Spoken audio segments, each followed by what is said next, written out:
ভ্রমর, আমরা যে ভ্রমর দেখি, ভ্রমর যে ডানা, এ ডানা ওয়েট যতটুকু, তার বডির যে ওয়েট, সে ওয়েটের আলোকে সে উড়ার কথা না, কিন্তু সেই দিব্যি উড়ে বেড়ায়। কারণ সে জানে না তার এই যে ডানা থেকে তার শরীরের ওজনটা অনেক বেশি। এজন্য তোমরা কখনো তোমার পিছু ডানের দিকে তাকাবা না, তোমরা সবসময় সামনের দিকে তাকাবা। মুম্বাইতে সাউথ এশিয়ান ডিবেট কম্পিটিশন ছিল, তখন আমি ঢাকা বিশ্ববিদ্যালয়ের ছাত্র ছিলাম। যাওয়ার পরে সেখানে 3টা মূর্তি দেখতে পেলাম। 3টা মূর্তি, একটা মূর্তি 2 চোখে হাত, একটা মূর্তি কানে 2 হাত, একটা মূর্তি মুখে 2 হাত। তা আমি জিজ্ঞেস করলাম যে মূর্তি 3টা হাত কেন? তখন তারা বললো চোখে 2 হাত মানে আমি খারাপ কিছু দেখবো না, মুখে 2 হাত মানে আমি খারাপ কিছু বলবো না, কানে 2 হাত মানে আমি খারাপ কিছু শুনবো না। সেখানে দেখলে একটা বানর ধরার প্রক্রিয়া দেখাচ্ছে, একটা খাঁচার মধ্যে কিছু বাদাম রাখা হয়েছে।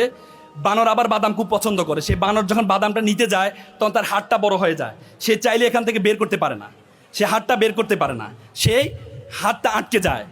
তখন পরবর্তী সে চাইলে এখান থেকে মুক্ত হতে পারে কিভাবে? সে বাদামটা ছেড়ে দিলে, কিন্তু সে বাদামের লালসা ছাড়ে না, পরবর্তীতে সে ধরা খেয়ে যায়। আমাদের লাইফেরও অনেক বাদাম আছে। আড্ডা is a one kinds of বাদাম, Facebook is a one kinds of বাদাম। তোমরা যদি বাদামের লালসা ছাড়িটা না ছাড়তে পারো, তাহলে তোমরা বানরের মতো খাঁচার মধ্যে বন্দী হয়ে যাবা। এপিজে আব্দুল কালাম খুব চমৎকার একটি কথা বলেছেন যে প্রজাপতির পিছনে ঘুরিও না, ফুলের চাষ করো, প্রজাপতি তোমার পিছনে ঘুরবে। তোমরা যারা শিক্ষার্থী আছো, তোমাদের পিতামাতার তোমাদের জন্য অনেক কষ্ট করেছে, পিতামাতার জন্য একটা মমত্ববোধ তোমাদের মধ্যে থাকবে। আজকে সমাজে বৃদ্ধাশ্রম বেড়ে যাচ্ছে, তার মূল কারণ হচ্ছে আমরা আমাদের সন্তানকে সেভাবে লালন পালন করতে পারছি না, এবং আমাদের সন্তানরা পিতামাতার প্রতি সে শ্রদ্ধাবোধটা নেই। সেই শ্রদ্ধাবোধটা তোমরা করবা। আর আমাদের দেশ, আমাদের বাংলাদেশ, নতুন বাংলাদেশ, সুন্দর বাংলাদেশ, এই সুন্দর বাংলাদেশের জন্য তোমাদের কিছু দায়িত্ব কর্তব্য আছে। তোমরা পৃথিবীতে এত সুন্দর দেশ তুমি কোথাও দেখবা না। I have visited 26 states all over the world. আমি পৃথিবীর 26টা দেশে গিয়েছি, একদিন থেকেছি, 2 দিন থেকেছি, আমার দেশের জন্য অন্যরকম ভালোবাসা তৈরি হয়েছে। পৃথিবীতে এত সুন্দর। আমি কিছুদিন আগে রাশিয়া গিয়েছিলাম, -25 ঠান্ডায় আমি অজু করতে যাব, ঠান্ডায় আমার আঙ্গুল ফেটে রক্ত বের হয়েছে। পৃথিবীতে এত সুন্দর দেশ তুমি কোথাও পাবা না।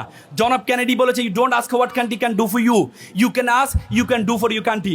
তুমি জিজ্ঞেস করো তোমার দেশ তোমাকে কি দিয়েছে, বরং তুমি জিজ্ঞেস করো তুমি তোমার দেশের জন্য কি করেছো। সুতরাং দেশের প্রতি মামত্ববোধ, পিতামাতার প্রতি শ্রদ্ধা, শিক্ষকের প্রতি শ্রদ্ধা, এটি সুন্দর কেরিয়ার গঠনের মাধ্যমে তোমরা অনেক বড় সমাজে একটা ভূমিকা পালন করবে, সে আশাবাদ ব্যক্ত করছি।